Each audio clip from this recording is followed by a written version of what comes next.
Hello students, how are you beta? Fine. So today I am going to deal with the last topic of redox reaction. एक छोटा सा topic बीच में रह जाता है, titration से रिलेटेड रिडॉक्स रिएक्शन जो है बेसिस होती है रिडॉक्स टाइट्रेशन की, ठीक है। उसे कभी हमें जब एक्स्ट्रा टाइम मिलेगा तो हम कर लेंगे, क्योंकि वहाँ से क्वेश्चन बोर्ड के लिए मतलब उतना इम्पोर्टेंट नहीं है वो topic, practical point of view से वो ज़्यादा इम्पोर्टेंट है, ठीक है। तो हमें जब टाइम मिलेगा तब हम वो टॉपिक कर लेंगे। वैसे जो अभी मैं टॉपिक करवाने जा रहा हूँ वो आपके लिए इम्पोर्टेंट है, वो इलेक्ट्रोकेमिस्ट्री में भी आपको यूज़ होगा, ठीक है, 12th क्लास में। तो मैं जितना भी 11th में उसका पार्ट यूज होता है उतना ही आपको पढ़ाऊंगा, otherwise most of the part of this chapter we already covered, ठीक है बेटा। तो फटाफट से लास्ट टॉपिक, अच्छे से हेडिंग डाल दो जल्दी। टाइप्स ऑफ रिडॉक्स, दो तरीके की रिडॉक्स रिएक्शन पढ़ने जा रहे हैं। डायरेक्ट रिडॉक्स रिएक्शन, जिसके बारे में हम पहले भी पढ़ चुके हैं, ठीक है, लेकिन मैंने इंडिकेट नहीं किया था कि ये डायरेक्ट रिडॉक्स रिएक्शन है। और दूसरा बेटा indirect redox reaction, indirect redox reaction.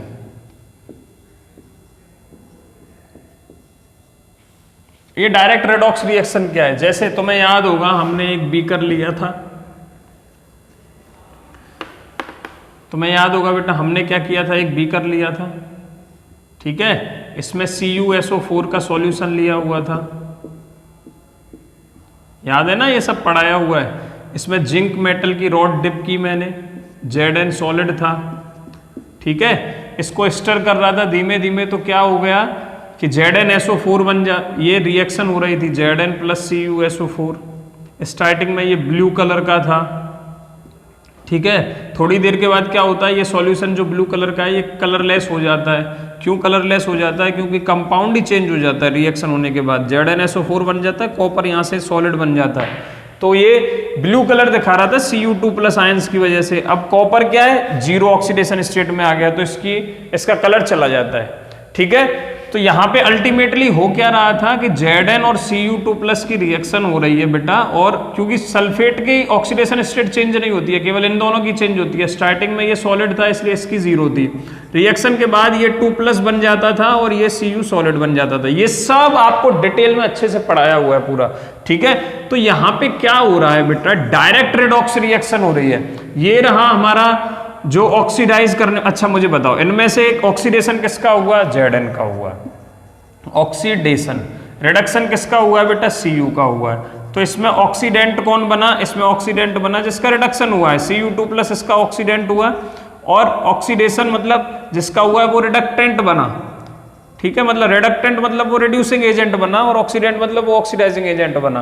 तो दोनों स्पीसीज आपस में एक दूसरे के डायरेक्ट कांटेक्ट में, इसलिए ऐसी रिएक्शंस को डायरेक्ट रिडॉक्स रिएक्शन बोल देते हैं, ठीक है। यही रिएक्शन मुझे करवानी हो और उसमें कॉपर ही ऑक्सीडेंट हो, जिंक ही मतलब रिडक्टेंट हो, लेकिन इनडायरेक्ट तरीके से हो, उसे हम इनडायरेक्ट रिडॉक्स रिएक्शन बोलेंगे। देखो वो कैसे करवाते हैं इन सेल्स को, ठीक है, ये समझ में आ गया ना आपके, ये डायरेक्ट रिडॉक्स रिएक्शन का एग्जांपल हो गया। अब देखो जिन सेल्स में ये इनडायरेक्ट तरीके से होता है उनमें कैसे होगा, एक बीकर लेंगे हम। ये वीडियो आपके लिए प्रैक्टिकली ज्यादा इंपॉर्टेंट है, इसमें ज्यादा नोट्स वगैरह बनाने की जरूरत नहीं है, क्योंकि ये आपको 12th में फिर से आएगा। मेन आपको कॉन्सेप्ट समझना है। एक बीकर लीजिए जिसमें आप ZnSO4 का सॉल्यूशन भरेंगे, किसका? ZnSO4 का, और इसमें जिंक की ही ये आपने रॉड लगा रखी है, कौन से मेटल की बेटा? Zn सॉलिड, ठीक है। अच्छा, ZnSO4 में जिंक की ऑक्सीडेशन स्टेट क्या होगी? 2 प्लस, Zn सॉलिड में क्या होगी? 0, ये आपको पहले से पता है। दूसरे बीकर में लीजिए CuSO4,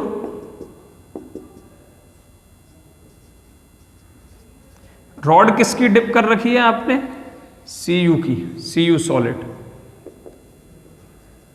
यहां पे कॉपर की ऑक्सीडेशन स्टेट +2 है, यहां पे 0 है, मतलब Cu2 प्लस आयंस और SO4 2 माइनस आयंस इसमें घूम रहे हैं, और एक नहीं काफी सारे होंगे ऐसे। इस सॉल्यूशन में Zn2 प्लस आयंस और SO4 2 माइनस आयंस घूम रहे हैं, ठीक है। होता क्या है, Zn यहां से अपने आप धीमे धीमे क्या करता है बेटा, Zn टूटना स्टार्ट करता है, Zn2 प्लस 2 इलेक्ट्रॉन्स में। ये Zn2 प्लस आयंस के, ये जो Zn2 प्लस आयंस है ये क्या करेंगे, यहां से जो सॉलिड मेटल है, ये सॉलिड की बात कर रहा हूं मैं, ये सॉलिड क्या करता है, टूटना स्टार्ट करता है Zn2 प्लस में। तो ये टूट टूट के इससे आयंस कहां जाएंगे, सॉल्यूशन के अंदर जाएंगे, मिक्स होंगे। ठीक है, सॉल्यूशन के अंदर जाएंगे आयंस, सॉल्यूशन के बेटा अंदर जाएंगे आयंस। ठीक है, और बचे क्या, 2 इलेक्ट्रॉन। ये 2 इलेक्ट्रॉन कहां जाएंगे, ये इलेक्ट्रॉन ऊपर की तरफ चढ़ना स्टार्ट करते हैं। अच्छा, ये तो एक एटम टूटा है जिंक सॉलिड का, और टूटेंगे तो और भी इलेक्ट्रॉन बनेंगे, मतलब यहां से इलेक्ट्रॉन ट्रेवल करना स्टार्ट करते हैं इस तरीके से, यहां से इलेक्ट्रॉन ट्रेवल करना स्टार्ट करते हैं। फिर हम क्या करेंगे, इन दोनों को आपस में कनेक्ट कर देते हैं। ठीक है, तो यहां से इलेक्ट्रॉन मूव कर रहे हैं। ठीक है, और फिर इलेक्ट्रॉन इस रॉड पे आ गए, जो जिंक ने इलेक्ट्रॉन छोड़े हैं वो यहां आ गए। ठीक है, अब होता क्या है कि Cu2 प्लस आयंस जो इसके अंदर घूम रहे हैं, जो इस सॉल्यूशन के अंदर घूम रहे हैं, वो इन दोनों इलेक्ट्रॉन्स को एक्सेप्ट करता है। तो क्या लिख रहा हूं मैं, Cu2 प्लस आयन ने क्या किया, इन दोनों इलेक्ट्रॉन्स को एक्सेप्ट किया। ठीक है, और क्या बनाएगा, इसकी अपनी न्यूट्रल ऑक्सीडेशन स्टेट में आ जाएगा, Cu सॉलिड बन जाएगा, 0 ऑक्सीडेशन स्टेट में आ गया। तो इसका मतलब Cu2 plus ions in electron से अट्रैक्ट होकर सॉल्यूशन के अंदर से ऊपर आना स्टार्ट करेंगे। ठीक है, यहां पे क्या था, Zn2 प्लस गिर टूट के नीचे गिर रहे थे। थोड़ी देर के बाद ये रॉड क्या छोटी होती चली जाएगी, क्योंकि गल रही है, जिंक मेटल टूट के नीचे गिर रहा है। ये क्या, ये रॉड थोड़ी मोटी होती चली जाएगी, क्योंकि यहाँ पे Cu2 प्लस आयंस डिपॉजिट हो रहे हैं Cu सॉलिड बन के। ठीक है, तो ये इस तरीके से बड़ा बन जाएगा। आ गई बात समझ में? मतलब क्या हो रहा है कि इस सेल के अंदर इसका तो हो रहा है बेटा ऑक्सीडेशन जिंक का, ठीक है, और इसका क्या हो रहा है, कॉपर का रिडक्शन।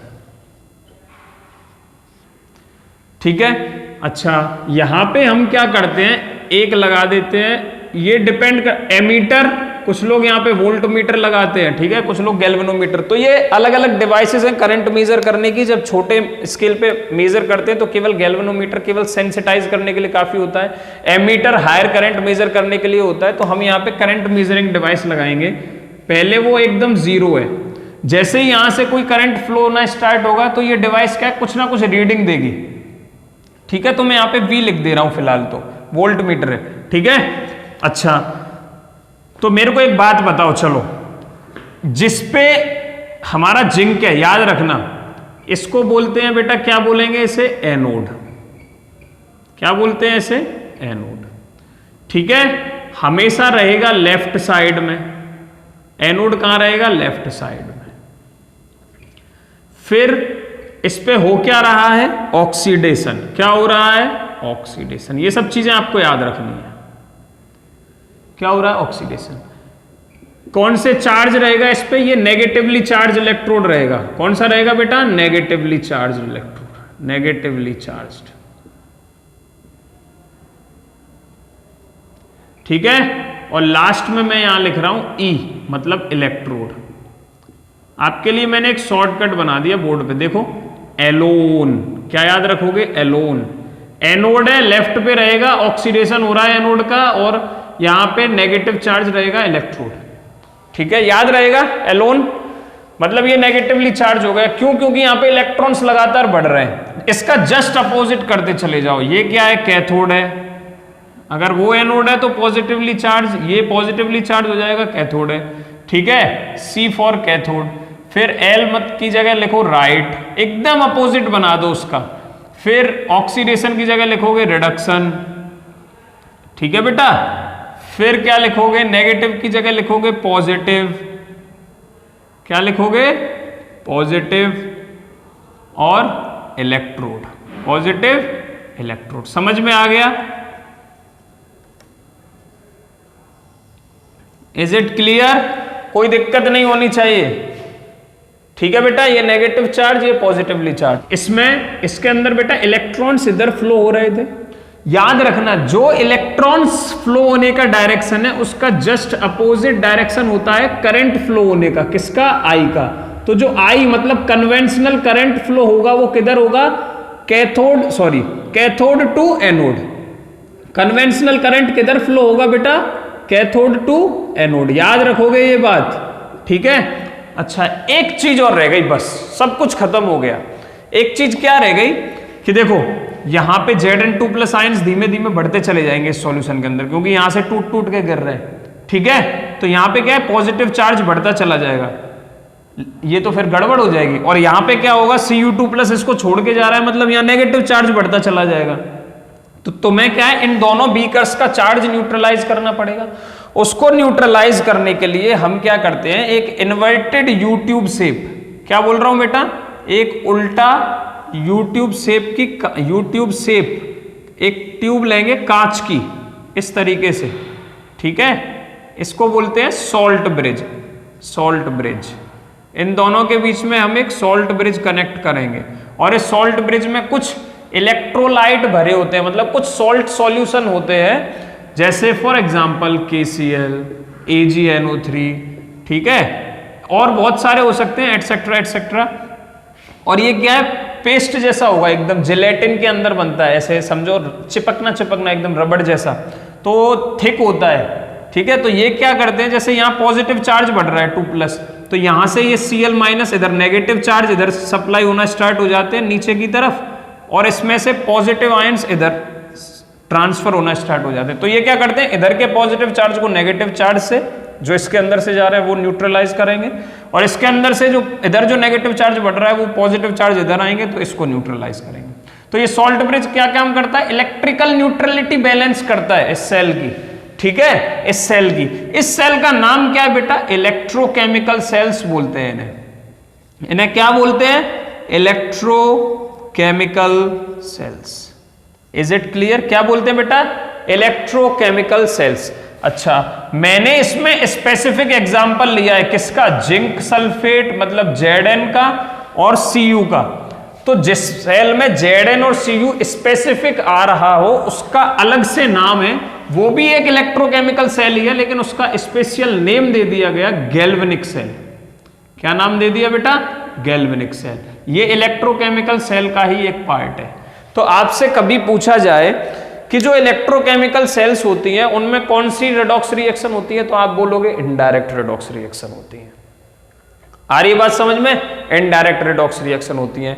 एनोड पे हमेशा एनोड पे हमेशा ऑक्सीडेशन होता है, कैथोड पे हमेशा रिडक्शन होता है।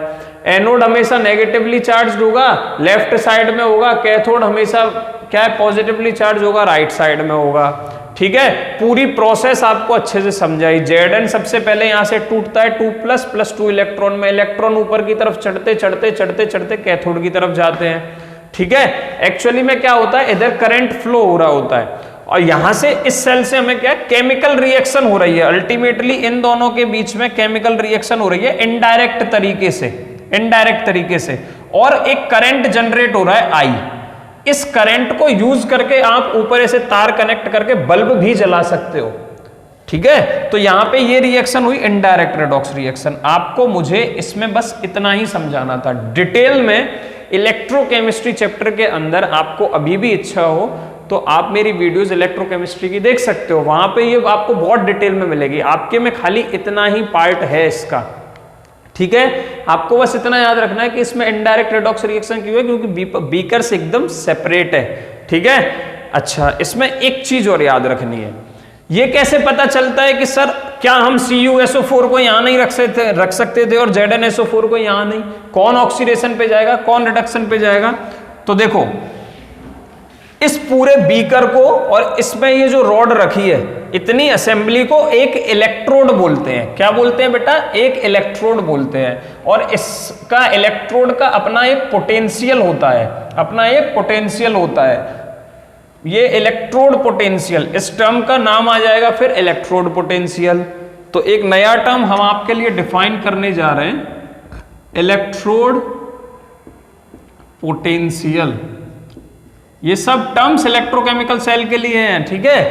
तो इलेक्ट्रोड पोटेंशियल क्या होता है, एक्चुअली मैं बता देता हूं आपको। देखो मैंने ये बीकर बनाया था और इसमें एक रॉड डाली थी, ठीक है बेटा, और ये जिस मेटल की रॉड है उसी के सॉल्ट सॉल्यूशन में हम इसे डिप करेंगे। मान लो ये Zn की है तो ये ZnSO4 का ही सॉल्यूशन होना चाहिए, ठीक है।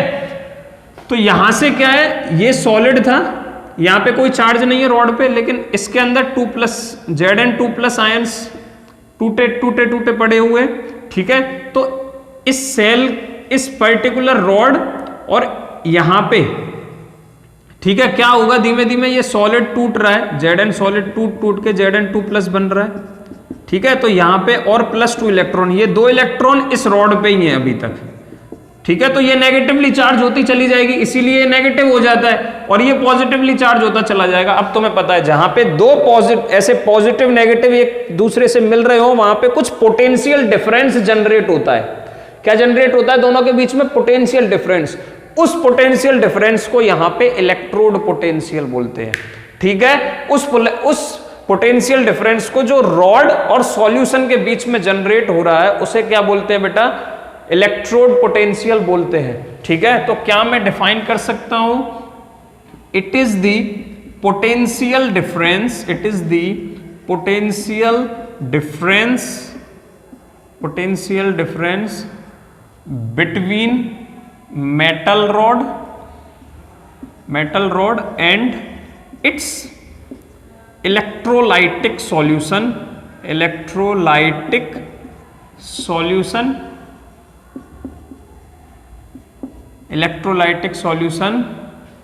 in electrochemical cell, ठीक है बेटा। ये डिफरेंस ही नेगेटिव पॉजिटिव के बीच में जो पोटेंशियल डिफरेंस जनरेट हो रहा है उसे क्या बोल रहे हैं? इलेक्ट्रोड पोटेंशियल बोल रहे हैं। समझ में आ गया? तो आप बोलोगे कि सर यहाँ पे 2+ है, तो यहां भी देख सकते हो, उसमें कोई फर्क नहीं है। देखो ये कॉपर की रॉड है Cu, यहां पे क्या है? ये 2+ आयंस है, इसमें Cu2+ आयंस पड़े हुए हैं। अब क्या हो रहा है? धीमे धीमे इलेक्ट्रॉन्स ऊपर से आ रहे हैं, तो यहां नेगेटिवली चार्ज होती जा रही है, ठीक है। क्या होती जा रही है बेटा? नेगेटिवली चार्ज होती जा रही है। फिर Cu2+ आयंस इसकी तरफ जाना स्टार्ट हो गए, तो Cu2+ आयंस धीमे धीमे यहां आके चिपक गए, ठीक है। सॉल्यूशन के अंदर क्या बढ़ गया? SO4 नेगेटिव तो कहीं नहीं गए, SO4 नेगेटिव तो यही है, तो Cu2+ आयंस इस पे जाके चिपक गए, मतलब सॉलिड बन गया, और यहां नेगेटिव आ गया। तो ये नेगेटिव ज्यादा और न्यूट्रल, मतलब यहाँ पे कंपैरेटिवली तो ये पॉजिटिव ही है। तो इन दोनों के बीच में अब क्या होगा? पोटेंशियल डिफरेंस जनरेट होना चालू होगा। उसे क्या बोलेंगे? इसका इलेक्ट्रोड पोटेंशियल, उसका इलेक्ट्रोड पोटेंशियल, इसका इलेक्ट्रोड पोटेंशियल। इन दोनों इलेक्ट्रोड पोटेंशियल के बीच में जो डिफरेंस आता है उसको सेल पोटेंशियल बोलते हैं। ये सब आप 12th में पढ़ोगे, लेकिन फिलहाल इलेक्ट्रोड पोटेंशियल आपके समझ में आना चाहिए। आ गया समझ में? अच्छा, इसी इलेक्ट्रोड पोटेंशियल को जब हम टेम्परेचर 298 केल्विन पे मेजर करते हैं, क्या बोल रहा हूं बेटा? जब हम इसी इलेक्ट्रोड पोटेंशियल को हम जब टेम्परेचर 298 केल्विन पे मेजर कर देते हैं, तो इसे बोल देते हैं standard electrode potential, standard electrode potential. बस इतनी सी बात है। और इलेक्ट्रोड पोटेंशियल को हम डिनोट कैसे करते हैं? Zn, मतलब कोई भी स्पीसीज ले लो, मैं यहाँ पे Zn नहीं लिख रहा हूं, कोई भी मेटल लिख रहा हूं, उसका आयन रहेगा हायर ऑक्सीडेशन स्टेट में, देन लोअर ऑक्सीडेशन स्टेट में। मतलब मान लो यहाँ पे प्लस है तो यहाँ पे 0 बना दो, तो यहां से यहां जाने पे क्या है? ये प्लस चार्ज डिक्रीज होना चाहिए। मान लो यहाँ +2 था तो यहाँ पे आप +1 लिखोगे, तो पता चलना चाहिए कि यहाँ पे रिडक्शन हो रहा है। क्या हो रहा है? रिडक्शन हो रहा है, ठीक है। इसे आप डिनोट करोगे स्टैंडर्ड इलेक्ट्रोड पोटेंशियल को EmN+ एंड M सॉलिड की फॉर्म में। समझ में आया? बाद में क्या है? लोअर ऑक्सीडेशन स्टेट वाला होना चाहिए, आगे क्या? ज्यादा वाला होना चाहिए। इससे पता चलना चाहिए कि यहां जो लिखा है, जो वैल्यू आ रही है वो किसकी है? रिडक्शन पोटेंशियल की है। जब स्टैंडर्ड स्टेट की बात हो तो यहां पे एक ऐसे स्टैंडर्ड नोट लगा देते हैं, मतलब 0 जैसा बना देंगे छोटा सा। आ गई बात समझ में? तो इलेक्ट्रोड पोटेंशियल भी आपको हमने समझा दिया। एक छोटा सा और लास्ट टर्म आपको मेरा याद रखना है, बस वो टर्म क्या है? एक ही लाइन बस, जिसका जितना ज्यादा स्टैंडर्ड इलेक्ट्रोड पोटेंशियल होता है वो उतना ही अच्छा रिड्यूसिंग एजेंट होता है। दोबारा से, जितना ज्यादा इलेक्ट्रोड पोटेंशियल वो उतना ही अच्छा रिड्यूसिंग एजेंट। लिख लो इस बात को, हिंदी में लिखो, हैं? जितना ज्यादा इलेक्ट्रोड पोटेंशियल, कभी मत भूलना बेटा ये ब्रह्मास्त्र बनने वाला है, ये डायलॉग तुम्हारा 12th में इलेक्ट्रोकेमिस्ट्री के लिए। जितना ज्यादा इलेक्ट्रोड पोटेंशियल, ऐसे लिखो, जिसका, जिस्म का मतलब जिस इलेक्ट्रोड का, जितना ज्यादा इलेक्ट्रोड पोटेंशियल होगा, उसका पोटेंशियल होगा, वो उतना ही अच्छा रिड्यूसिंग एजेंट होगा। रिड्यूसिंग एजेंट होगा। आ गई बात समझ में? ठीक है, अब एक दो क्वेश्चन करें। चलो देखो,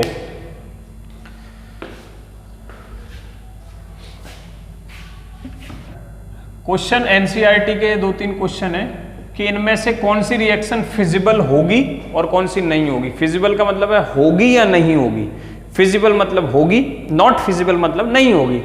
तो एक एग्जांपल दे रखा है Fe3+ एंड I-। इस प्लस इससे रिएक्शन करता है तो कुछ बनाएगा, मतलब रिएक्शन उसने खाली इतना लिख के छोड़ा है, आपको कैसे क्लिक करना है। Fe3+ ने I- से रिएक्शन की तो एक तो रिड्यूस होगा Fe2+ और I2 का हो जाना चाहिए I- इसमें कन्वर्ट हो जाएगा, हाफ I2। ठीक है, मतलब आयोडीन जो है, आयोडीन ने क्या किया है, Fe3+ को रिड्यूस किया है, ये यहां पे रिड्यूसिंग एजेंट का काम कर रहा है, और ये यहां पे ऑक्सीडाइजिंग एजेंट है, मतलब ऑक्सीडाइजिंग एजेंट। उसने पूछा है क्या ये रिएक्शन पॉसिबल है या नहीं। अब फैक्टर डिसाइडिंग क्या होता है, अगर यहां पे I- रिड्यूसिंग एजेंट अच्छा बन जाए, किसके कंपैरिजन में, Fe3+ के में, तो Fe3+ को रिड्यूस कर देगा। किससे पता चलेगा जी कि I- अच्छा रिड्यूसिंग एजेंट है? उसके रिडक्शन पोटेंशियल से, और रिडक्शन पोटेंशियल से भी कैसे, जिसका जितना ज्यादा इलेक्ट्रोड पोटेंशियल, सॉरी एक चीज ऐड करो इसमें, जिसका जितना ज्यादा negative electrode potential, value high होनी चाहिए लेकिन नेगेटिवली हाई होनी चाहिए, जिसका जितना ज्यादा नेगेटिव इलेक्ट्रोड पोटेंशियल वो उतना ही अच्छा रिड्यूसिंग एजेंट। बात समझ में आ रही है? ठीक है, इसी को एक टर्म में और लिख सकते हो आप ऑब्लिक लगा के, जिसका जितना ज्यादा इलेक्ट्रोड पोटेंशियल वो उतना ही अच्छा ऑक्सीडाइजिंग एजेंट, वो उतना ही अच्छा oxidising agent, OA that is oxidising agent. यहां पे खाली नेगेटिव लग रहा है, मतलब वैल्यू डिक्रीज हो रही है, यहां पे ज्यादा मतलब यहां पे कोई नेगेटिव नहीं लग रहा, मतलब ज्यादा हो रही है, तो जिसकी जितनी ज्यादा होगी वो उतना ही अच्छा क्या होगा, उतना ही अच्छा क्या होगा, ऑक्सीडाइजिंग एजेंट। और जिसकी जितनी कम होगी, मतलब जितनी ज्यादा नेगेटिव होगी, ठीक है, क्यों, क्योंकि आधे से ज्यादा की वैल्यू आपको नेगेटिव में मिलेगी, इसलिए याद रखना कि मैंने वो नेगेटिव वाला पे ज्यादा फोकस कर रहा हूं मैं, ठीक है। और जिसकी जितनी ज्यादा पॉजिटिव होगी वो उतना अच्छा ऑक्सीडाइजिंग एजेंट। तो बात करते, देखो Fe3+ जब Fe में कन्वर्ट होता है बेटा, तो उसका इलेक्ट्रोड पोटेंशियल होता है E0 Fe3+ टू Fe होता है बेटा 0.77 वोल्ट। ठीक है, ये मैं आपको गिवन है, ये आपको गिवन है, दे रखा है उसने क्वेश्चन में, ठीक है, घबराओ मत कि ये कहां से आया, ये सब गिवन है, ठीक है। E0 of I2 to I-, देखो यहां पे इसकी 0 है, यहां पे -1 है, मतलब वैल्यू डिक्रीज हो रही है, माइनस में जा रही है, तो reduction potential, standard reduction potential electrode potential दे रखा है आपको, और उसकी वैल्यू होती है ये बेटा 0.54 वोल्ट। कितनी? 0.54 वोल्ट। अब मुझे बताओ कि इनमें से भाई साहब वैल्यू कम किसकी? इसकी, ठीक है। तो क्या ये जल्दी फटाफट क्या करेगा? अच्छा रिड्यूसिंग एजेंट बनेगा, तो बन गया यहां पे I- अच्छा रिड्यूसिंग एजेंट बन गया, ठीक है। तो रिएक्शन इसलिए ये फिजिबल है, इसलिए ये रिएक्शन हाँ हो रही है। पहले मैंने बताया कि रिएक्शन हो रही होगी तो कुछ ऐसी होगी, ठीक है। फिर क्यों ये रिएक्शन हो सकती है, तो हमको कंपैरिजन करना है इन दोनों का ऑक्सीडाइजिंग और reducing electrode potential. Electrode potential की वैल्यू देखो, जिसकी कम वो अच्छा रिड्यूसिंग एजेंट बन जाएगा, वो अच्छा रिड्यूसिंग एजेंट बन जाएगा, जिसकी ज्यादा वो अच्छा ऑक्सीडाइजिंग एजेंट बन गए दोनों। ठीक है, समझ में आ रही बात। अच्छा, एक और क्वेश्चन लिख रहा हूं, second part, Fe3+ and Cu। ठीक है, Fe3+ एंड Cu, इनमें क्या ये रिएक्शन इन दोनों की पॉसिबल है, और इसमें गिवन है आपके लिए E0 of Fe3+ to Fe equals दे रखा है बेटा हमें 0.77 वोल्ट। और अच्छा, ये वैल्यू फिक्स रहती है ये, और याद रखना आपको ये रटनी नहीं है, हमेशा क्वेश्चन में देगा।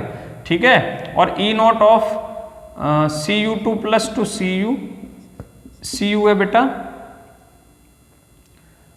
0.34 वोल्ट। ठीक है, क्या है 0.34 वोल्ट। ठीक है, बस सॉल्व कर दो। आपको साफ साफ समझ में आना चाहिए कि Fe3+ से अगर Cu रिएक्शन करता है तो उसको तो रिड्यूस करेगा। ठीक है, मतलब ऑक्सीडेशन स्टेट चेंज करेगा। अब 3+ से तो ज्यादा जाता नहीं है Fe, कम ही आएगा, 2+ में आएगा, किसी में भी आए। ठीक है, इन दोनों में वैल्यू कम किसकी, इसकी, तो ये अच्छा रिड्यूसिंग एजेंट बन जाना चाहिए। हाँ, इसीलिए ये रिएक्शन फिजिबल होती है। फिजिबल मतलब possible, that is Fe3+ plus Cu solid इससे रिएक्शन करता है और क्या बनाता है, Cu2+ में कन्वर्ट हो जाता है, प्लस Fe किस में कन्वर्ट हो जाता है, Fe कन्वर्ट हो जाता है सॉलिड में। ठीक है बेटा, क्लियर। अच्छा, इसकी बैलेंसिंग नहीं दिखा रहे हैं, ऐसे बैलेंस खुद कर लेना। अब बैलेंसिंग ऑफ रेडॉक्स रिएक्शन इसे खुद कर लेना आप, अभी इसे बैलेंस कर सकते हो अच्छे से। कैसे, आयन इलेक्ट्रॉन मेथड यूज करो या ऑक्सीडेशन नंबर मेथड यूज करो। समझ में आ रहा है। तो इस तरीके से आपको कंपैरिजन करना आना चाहिए, जिसका रिडक्शन पोटेंशियल, जिसका स्टैंडर्ड इलेक्ट्रोड पोटेंशियल जितना ज्यादा पॉजिटिव होगा वो उतना अच्छा ऑक्सीडाइजिंग एजेंट होगा, जितना ज्यादा नेगेटिव होगा वो उतना अच्छा रिड्यूसिंग एजेंट होगा। ठीक है बेटा, आपको समझ में आया। यहां पे ये चैप्टर आपका कंप्लीट होता है। आज हमने क्या पढ़ा, डायरेक्ट रिडॉक्स रिएक्शन और इनडायरेक्ट रिडॉक्स रिएक्शन के बीच में डिफरेंस। फिर हमने थोड़ा सा इनडायरेक्ट रिडॉक्स रिएक्शन में इलेक्ट्रोकेमिकल सेल के बारे में समझा कि ऐसा कुछ होता है।